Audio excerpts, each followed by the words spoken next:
Here I am getting ready to go into work, and if you happen to hear the elevator, I'll either stop the audio or just re-record, but I'm going to go ahead and try to speak, and hopefully there won't be any interruptions.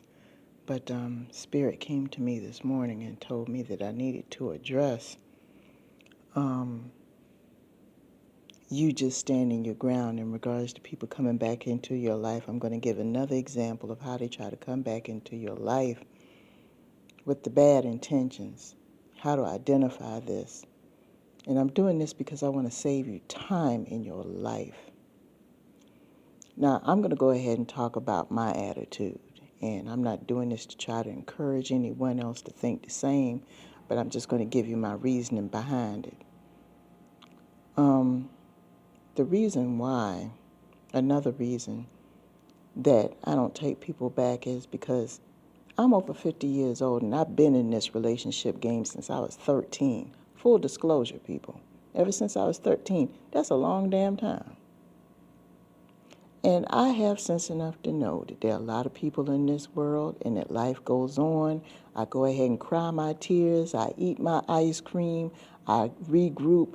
I go in hermit mode for a little while, regroup, and come back out. And I hit the ground running. I dust myself off and I go right back out there because that's what we're supposed to do in life. We're not supposed to wallow in negativity. Now, if it's a situation where you're involved with somebody and you see that they are changing, okay, that's fine. Go ahead and give them another chance. But other than that, if they're still acting crazy, you need to leave them alone. You need to leave them alone. And I know it's hard because you put in time, you put in money, you put in effort and everything else.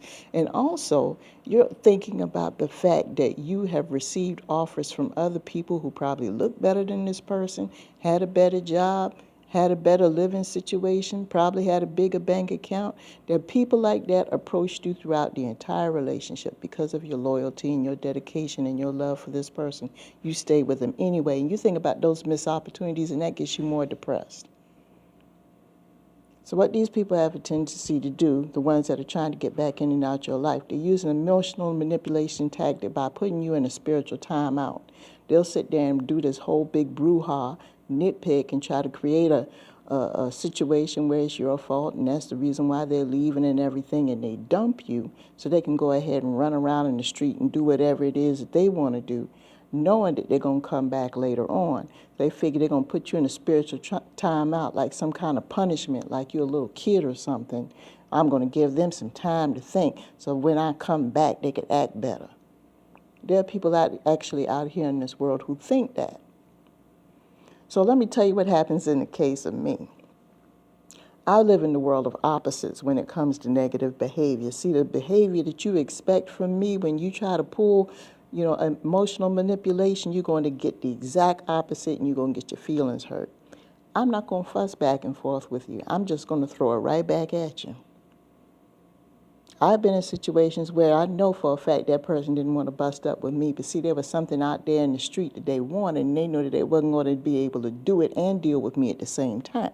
So what they did was created this scenario so where they can get out. They couldn't take it no more, and trying to make it think that it's all about me, and I know in the back of my mind it's not. I already know what the deal is. So they go ahead and say, well, I don't want you anymore. Okay, fine. I'm not the one to be given repeated chances. I give you one because of a mistake, but when it gets to 2, 3, 4, and I mentioned this in previous audios, that's a habit. I don't do patterns of behavior like that. So they sit up there and act like they want to move on. They're done, and it's so final. So hey, look, my mentality is like, we done. So I go ahead, go into hermit mode and regroup and rechannel myself. I'm like, okay, I'm going to chill for a while, be single, whatever the case may be. Or sometimes somebody else may come along during that time period. And knowing in the back of my mind, I said to myself, this fool going to come back. Because what happened is when you put me in that spiritual timeout, you gave me a chance to think. And that's a bad thing. Because, see, I start looking at things objectively. I start paying close attention to the things that I wasn't paying attention to. And I start thinking about behaviors that you presented that I didn't have sense enough to see. And all that does is encourage me to stay further away from you. So when you come back, you're dealing with a different animal. See, when you dumped me, you dumped a lamb. But when you came back to me, you had to deal with a lion. So you're coming back. First of all, you don't even have any sense enough to even apologize. Coming back like nothing happened, because it was an emotional manipulation tactic for you to try to get me to behave and act the way that you want me to behave and act. You had no intention of letting me go in the first place. But you threw your hands up in the air because you had no idea of what else to do to try to get me to do what you want me to do. So you come back to me, and I'm very dismissive. Most of the time, I ignore you, ghost you.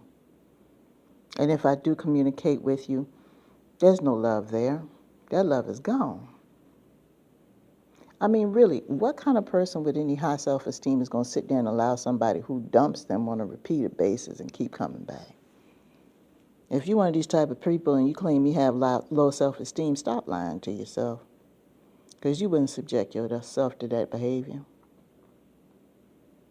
So what I would do is I'd be like, and if I do deal with them, guess what? It's purely for selfish reasons.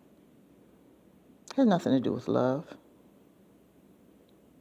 I'm trying to be at a point in my life where I don't do those type of little revenge tactics. I'm trying to just pull myself away completely, because back in the day, I would have just did it out of spite, get everything out of them, just to teach them a lesson. But I'd rather just move on, because I don't want to bring negative karma on myself by using revenge on somebody else. But yeah, I just wanted to let you know that's another tactic that some of these people use who try to emotionally manipulate you. They'll sit there, pick a fight, create the scenario like everything is so final and everything else, hurt you, break your heart and everything else. But in back of their mind, they had no intention of letting you go. They were putting you in a spiritual timeout so they can come back later on and maybe they can get what they wanted from you with what they wasn't getting before.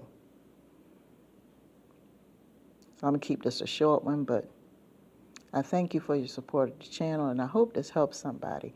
Beware of this behavior, because you don't want to start one of these little boomerang relationships with back and forth, because once these people succeed one time at doing it, they're going to keep doing it over and over and over again because they see it work the first time. You know, these people have piss poor communication skills anyway.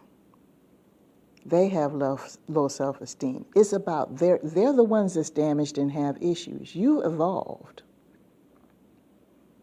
until they come across somebody like me. I'm not giving you the time of day. And please don't push, because if you push too hard and don't get the message and don't leave me alone, I'm going to explode on you. And I'm trying to avoid these situations, but some of y'all are pretty hard-headed. But anyway, I'm going to go ahead and let you guys go. Peace to you.